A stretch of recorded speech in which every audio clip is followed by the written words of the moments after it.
Hello everyone, I hope everyone is in pink of health और सबकी study जो है कंसिस्टेंटली चल रही होंगी और बहुत ज़ोरदार से भी चल रही होंगी। ठीक है, हमारा जो एफओ का पेपर है, जो मेंस का पेपर होता है, वो तो जनवरी में होता है, बट प्री हमारी दिसंबर में होती है और मोटा मोटी देखें तो हमारे पास सिर्फ 3 महीने हैं। तो आपको क्या करना है, बहुत अच्छे से अपनी पढ़ाई कंसिस्टेंटली रखना है। कंसिस्टेंसी इज़ द की, मतलब कंसिस्टेंटली करना बहुत ज़रूरी है। कोई भी चीज़ कंसिस्टेंटली करना बहुत ज़रूरी है, उसके बाद ही हमको क्या है, रिजल्ट मिलता है। ठीक है, आज हमारी नेक्स्ट टॉपिक की तरफ बढ़ेंगे। जैसे कि हमने कहाँ से स्टार्ट किया था, सबसे पहले बेसिक टर्म से चालू किया था, जो काऊ की थी, कैटल की थी। उसके बाद कैटल के जो काऊ थी उनके हमने पूरे बेसिक टर्म्स पढ़े थे। उसके बाद हमने किस चीज़ को क्या बोलते हैं, जो प्रेग्नेंट होती तो उस अवस्था को, उस स्टेज को क्या बोलते हैं। उसके बाद हमने देखा था कि ब्रीड्स ऑफ कैटल देखा था। उसके बाद हमने ब्रीड्स ऑफ कैटल के बाद बफेलो का इंट्रोडक्शन किया था। बफेलो के बेसिक टर्म्स देखे थे जो लगभग काऊ के जैसे ही थे। उसके बाद हमने बहुत सारी ब्रीड्स ऑफ बफेलो भी पढ़ी थी। जो काऊ की थी उसमें एक्सोटिक भी पढ़ी थी, ब्रीड्स ऑफ बफेलो भी पढ़ी थी। उसके बाद हमने हाउसिंग मैनेजमेंट देखा, हाउसिंग सिस्टम देखी है। एक्सटेंसिव होती है, सेमी इंटेंसिव, सेमी एक्सटेंसिव होती है और इंटेंसिव होती है। सबसे ज़्यादा महंगी और एक्सपेंसिव जो उसमें बहुत ज़्यादा कॉस्ट लगती है वो है इंटेंसिव, बट सबसे ज़्यादा प्रॉफिट भी उसी से ही है। ठीक है, अभी है ना, अभी हम आगे की तरफ जाएंगे। जो हमारा नेक्स्ट टॉपिक है वो है management of feeding. Management of feeding मतलब अगर हमारी एक काऊ है, ये काऊ का अगर हमारे पास, एक सेकेंड, अब हम मैनेजमेंट ऑफ फीडिंग देखेंगे। जैसे कि हमारा हाउस ऑफ काऊ है, काऊ के हाउस में हम उनका फीडिंग मैनेजमेंट कैसे करते हैं वो आज हम देखेंगे। कितने मतलब कितना उसका मात्रा होना चाहिए, कि कौन सी काऊ को, काल्स को कितना देना चाहिए, कैटल और बफेलो को कितना देना चाहिए, अडल्ट वाली एज की होती है उनको कितना देना चाहिए, जो काल्स होते हैं उनको कितना देना चाहिए, उनका जो फीडिंग जिसमें वो जो फीड डाला जाता है उसको क्या बोलते हैं, उसके कौन से पार्ट होते हैं। बहुत सारी बेसिक सी टर्म है जो हमें सीखनी है। एक बार ये क्लियर हो जाएंगी तो आपको कभी भी दिक्कत नहीं आएगी। और बेसिक अभी है ना, ये IBPS का हम कुछ भी नहीं बता सकते, कौन सा भी क्वेश्चन पूछ ले, अगर ये बहुत ही इजी सी टर्म है, बट हमने बता रहना बहुत ही इम्पॉर्टेंट है, ताकि हम अपने कंसेप्ट अच्छे कर सके और हम लॉजिक डेवलप कर सके। मोस्ट ऑफ द पेपर है ना, कोई भी line to line paper books के है ना, वो आते हैं, ऐसा नहीं कि आता नहीं है, बट है ना, most of the question logic के ही ऊपर डिपेंड होते हैं। ठीक है, तो उससे हमें खेलना आना चाहिए, इसलिए हमें छोटी सी छोटी चीज़ें बहुत ज़्यादा हेल्प करती है। तो आज हम देखेंगे कि मैनेजमेंट ऑफ फीडिंग में अवेलेबिलिटी ऑफ लैंड है। मैनेजमेंट, ये थोड़ा अलग सा पॉइंट है, जो मैंने ये पॉइंट लिखे हैं, ये मैनेजमेंट ऑफ फीडिंग में नहीं आता। बट काऊ कितने, मतलब जो जैसे कि हम एक खेत में एक एरिया ले लिया जो ओपन है और उसमें कितने काऊ रहेंगे, इसके लिए है अवेलेबिलिटी ऑफ लैंड है ये। ठीक है, 2 और 3 एकड़ 200 काऊ अकोमोडेशन के लिए, मतलब ये जो पूरी फील्ड है ये खुली है, कितने 2 से 3 एकड़ है ये, और इसमें कितने काऊ रखने चाहिए हमें, 200 काऊ, लगभग कितने 200 काऊ हमें रखने चाहिए, कितने 200 काऊ। ठीक है, ये ऐसा है। उसके बाद जो फॉडर प्रोडक्शन मतलब 2 काऊ के लिए हमें कितना एकड़ लगेगा, 1 एकड़ लगेगा। 1 एकड़ लगेगा हमको कितने, 2 काऊ के लिए। 2 काऊ के लिए फॉडर प्रोडक्शन कितने करने के लिए हमको 1 एकड़ जमीन लगेगी और उसके लैंड लगेगी, और जो बैठने के लिए, उनको घूमने के लिए, उनको खाने पीने के लिए जो जगह लगेगी, 200 काऊ को 2 से 3 एकड़ लगेगी। ठीक है, इस और आगे की तरफ जाते जैसे कि डायमेंशन ऑफ फीड मंगर है यहाँ पे। डायमेंशन ऑफ फीड मंगर मतलब क्या, फीड मंगर मतलब क्या होता है, जो ये खाना, ये ऐसा स्ट्रक्चर होता है, ये ऐसा और ऐसा करके, इसको ऐसा और ऐसा। ठीक है, ये ऐसा स्ट्रक्चर होता है, इसको बोलते हैं मंगर। डायमेंशन ऑफ फीडिंग मंगर में, फीड मंगर इसको बोलते हैं, फीड मंगर। इसमें काऊ का जो है खाना डालते हैं, काऊ का या काल्स का खाना डालता है। इसमें है ना डायमेंशंस है इसके। ठीक है, इसमें है ना डायमेंशंस है। जैसे कि जो अडल्ट के लिए, अडल्ट काऊ और बफेलो के लिए इसका डायमेंशन क्या होगा, ये जो हाइट है ना, ये लंबी वाली, ये ऐसा स्ट्रक्चर होता है, ये ऐसा। ठीक है, ऐसा स्लोपी स्ट्रक्चर होता है और ये बीच में ये ऐसा गड्ढा होता है। ठीक है, ये जो है ये रहेगी 50 सेंटीमीटर रहेगी। ये जो डेप्थ रहेगी, ये जो डेप्थ है, ये डेप्थ दिख रही है, ये 40 सेंटीमीटर रहेगी। और ठीक है, और इसके बाद ये जो हमारी विड्थ है, ये ऐसी वाली जो ये रहेगी 60 सेंटीमीटर। किसमें, अडल्ट में और कौन से, अडल्ट काऊ और बफेलो में। ठीक है, अडल्ट काऊ और बफेलो में रहेगी। और ये थोड़ा काल्स की केस में थोड़ा अलग है। और ये जो है, ये जो दिख रही है, ये 20 सेंटीमीटर रहेगी। ठीक है, अभी काल्व के केस में क्या है, काल्व्स के केस में ये ज्यादा बड़ा नहीं रहता है, क्योंकि वो कौन से नहीं इसमें जाके बैठ जाते हैं वो काल्व्स, ठीक है। काल्व्स जो रहते हैं वो इसमें जाके बैठते हैं, इसलिए ये ज्यादा बड़ा नहीं रहता है। उनके केस में कैसा रहता है, ऐसा ही रहता है दिखने को सेम, ठीक है, ऐसा रहता है, और ये ऐसा करके ये ऐसा करके ऐसा, ठीक है। इसमें है ना ये जो विड्थ है ना ये 40 सेंटीमीटर रहती है, अडल्ट में 60 सेंटीमीटर है। इसके बाद ये जो है विड्थ, ये जो डीप डेप्थ है ये 15 सेंटीमीटर रहती है, और अडल्ट में कितनी रहती है, 40 सेंटीमीटर रहती है, ठीक है। इसके बाद ये जो है हमारी ये हाइट जो अडल्ट में 50 सेंटीमीटर थी, ये काफ की केस में कितनी रहती है, 20 सेंटीमीटर रहती है। कितनी रहती है, 20 सेंटीमीटर रहती है, ठीक है। और जो इसके बाद ये जो है ये एनिमल की खड़े रहने की जगह रहती है, ये जो एनिमल स्टैंडिंग स्पेस रहती है ये वाली। और इसके बाद यहाँ पे ये ड्रेनेज चैनल होती है जो उनका यूरिन वगैरह यहाँ से बह के चला जाता है, ठीक है। और ये मंगर इसको मंगर बोलते हैं, ठीक है। ये हमने दो बता दिए, जैसे कि मैं यहाँ पे लिख भी देती हूँ। जो अडल्ट रहती है, अभी आप बताओ अडल्ट के विड्थ कितनी रहती है, अडल्ट की विड्थ कितनी रहती है वो बताओ, ठीक है। विड्थ जो है 60 सेंटीमीटर रहती है, ठीक है। ये जो विड्थ रहती है ये 60 सेंटीमीटर रहती है। उसके बाद डेप्थ जो है ये जो डेप्थ है वो कितना रहती है, 40 सेंटीमीटर रहती है। उसके बाद height of the inner wall मतलब ये वाली हाइट कितनी रहती है, 50 सेंटीमीटर रहती है, ठीक है। ये हो गया हमारा। उसके बाद काफ की स्टेज में काफ की इसमें कितना रहता है, विड्थ कितना रहता है, 40 सेंटीमीटर रहता है, 40 सेंटीमीटर रहता है। उसके बाद डेप्थ कितनी रहती है, ये वाली डेप्थ 15 सेंटीमीटर रहती है। उसके बाद height of the inner wall कितनी रहती है, 20 सेंटीमीटर रहती है। Height of the inner wall 20 centimetre रहती है, ठीक है। इसके बाद ये जो है मैनेजमेंट ऑफ फीडिंग देखेंगे। मैनेजमेंट ऑफ फीडिंग में फीडिंग पैसेज होता है, क्या क्या होता है, फीडिंग पैसेज होता है, मंगर होता है, मंगर मतलब ये फीडिंग पैसेज होता है, ठीक है। फीडिंग पैसेज होता है, मंगर होता है, स्टैंडिंग स्पेस होती है, गटर और ड्रेनेज चैनल होती है, और मिल्किंग पैसेज भी होता है, ठीक है। ये मैनेजमेंट ऑफ फीडिंग में होता है। उसके बाद हम देखेंगे कि हमारे पास 100 एनिमल्स हैं। कौन से काऊ या बफेलो उनमें से कौन से ही होंगे, तो उसको भाई कितनी जगह लगेगी, ये तो होगा पर के लिए, मतलब एक के लिए मतलब वो फीड मंगर जो है उसकी विड्थ और डायमेंशन है। बट अगर हमारे पास 100 काऊ है तो उसको कितनी जगह लगेगी, उसके पहले हमें देखना पड़ेगा कि एक काऊ के लिए कितनी जगह लगेगी, एक काऊ के लिए कितनी जगह लगेगी ये देखना पड़ेगा, एक काऊ या बफेलो के लिए कितनी जगह लगेगी ये देखना पड़ेगा। उसके बाद हमको 100 के लिए कितना लगेगा, जैसे कि हम फीडिंग मंगर 100 के लिए बना रहे तो बड़ा बनाना पड़ेगा, और 100 एनिमल्स के लिए कितना लगेगा, कितने सेंटीमीटर लगेगा या मीटर लगेगा। उसके बाद जो वाटर टैंक होगी उनका पानी पीने का होगा, उसकी लेंथ कितनी होगी 100 एनिमल्स के लिए, वो हम देखेंगे। उसके बाद जो अडल्ट एनिमल के लिए तो देख लिया, अभी हम काफ को भी तो देखेंगे ना, काफ के बारे में भी तो देखेंगे, काफ के लिए कितना लगेगा, 100 काफ है उनके लिए कितना लगेगा ये भी हम देखेंगे, ठीक है। इसके बाद अभी देखो स्पेस पर एनिमल, अडल्ट काफ है बफेलो हो उसके लिए है ना कितना 6 से 60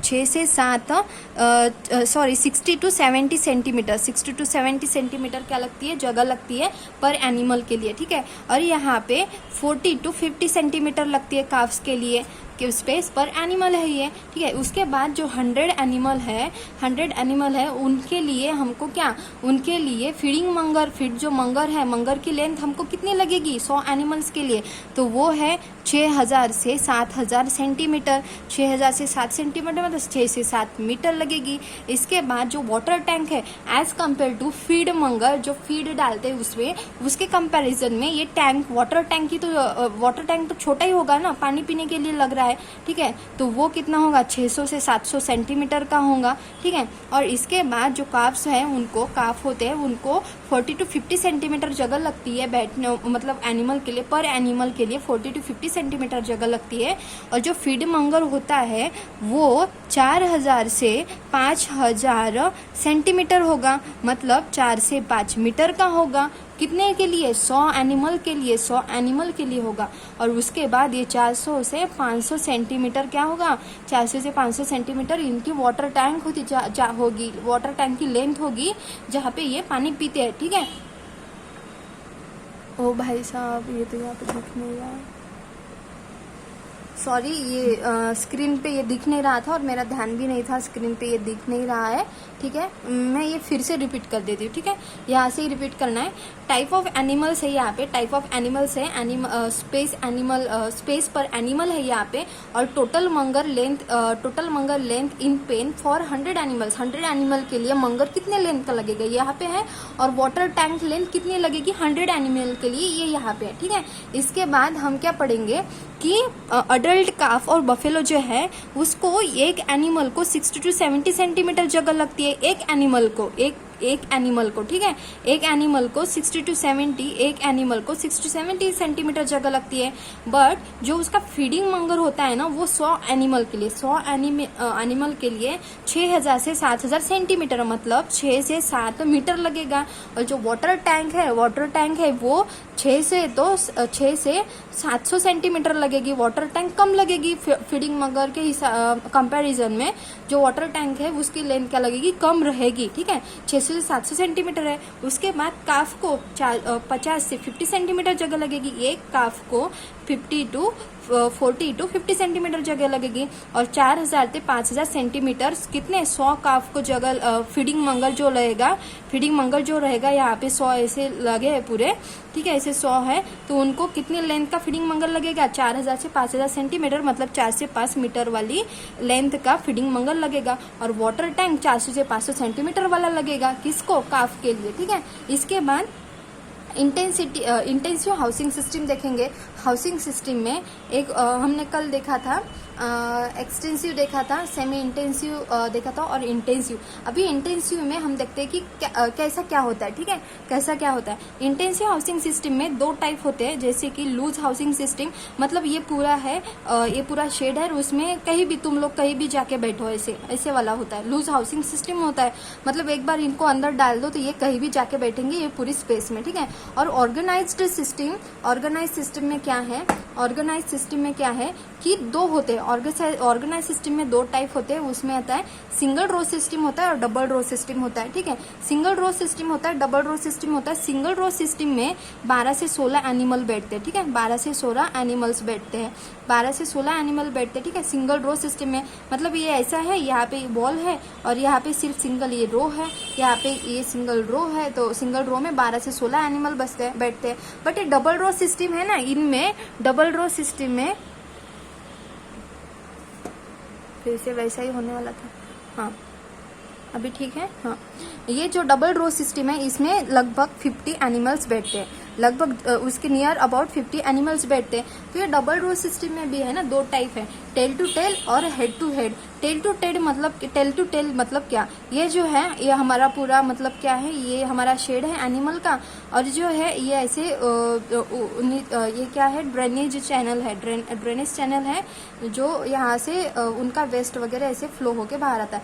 तो ये है ना टेल टू टेल मतलब क्या, इधर है ना इनके ये जो वॉल है, वॉल की तरफ इनका फेस रहेगा और इधर इनकी टेल रहेगी इस साइड में, और इधर से इनका फेस इस तरफ होगा और इधर से उनकी टेल रहेगी।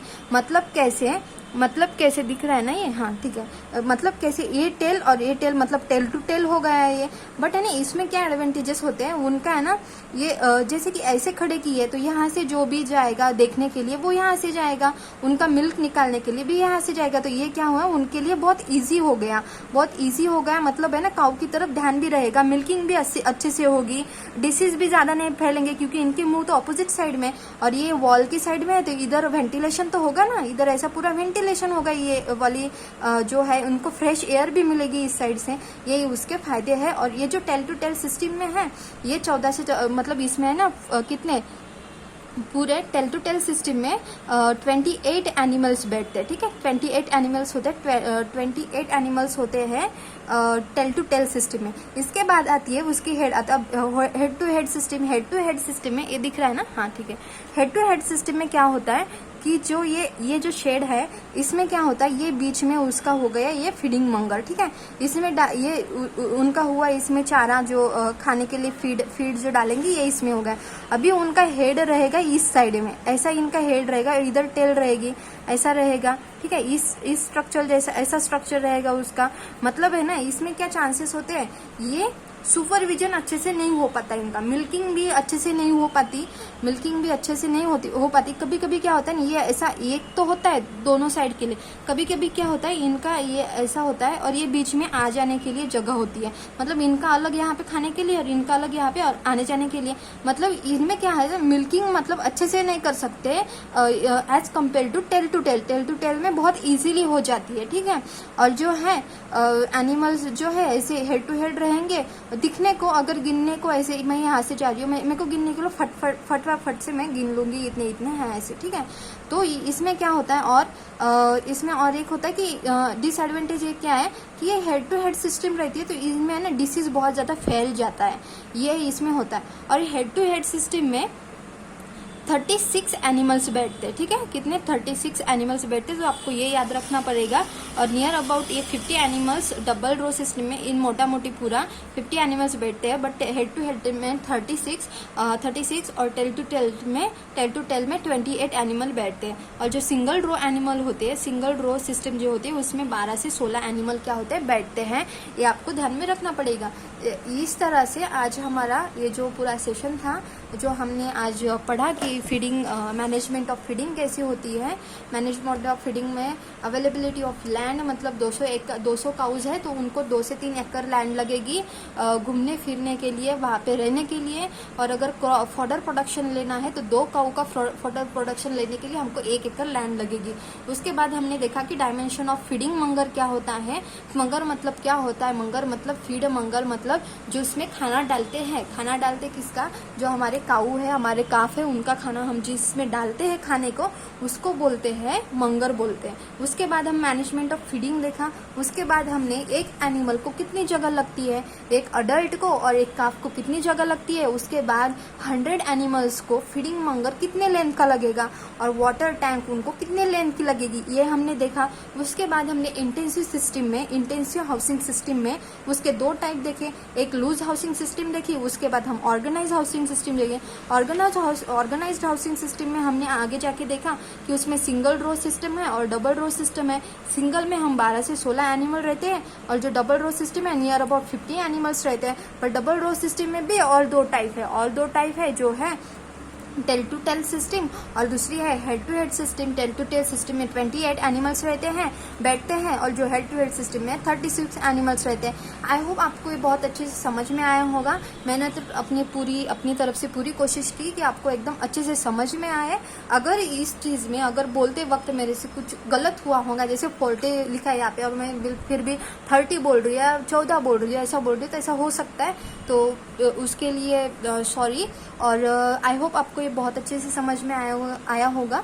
Thank you so much. कल हम क्या पढ़ेंगे इसके आगे, और है कि मतलब क्या है, मैनेजमेंट ऑफ काफ होता है। जैसे प्रेग्नेंट होती है काऊ तो उसका मैनेजमेंट कैसा करना चाहिए, उसको कितना फीड देना चाहिए। जैसे हाइफर होती है, हाइफर 6 मंथ एज के ऊपर की और उसका ब्रीडिंग होने से पहले की जो स्टेज होती है उसको हाइफर बोलते हैं।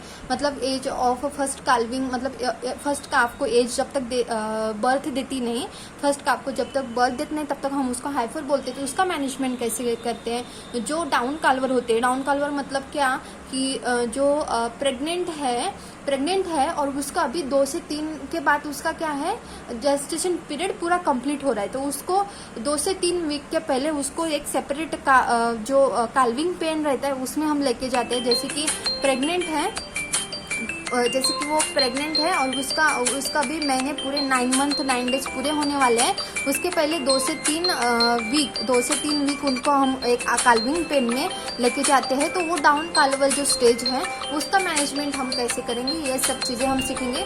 उसके बाद एक बफेलो और कैटल में कौन से डिसीज आते हैं उसके बाद ये दिखेंगे, और उसके बाद हमारा कैटल और बफेलो पूरा टॉपिक खत्म।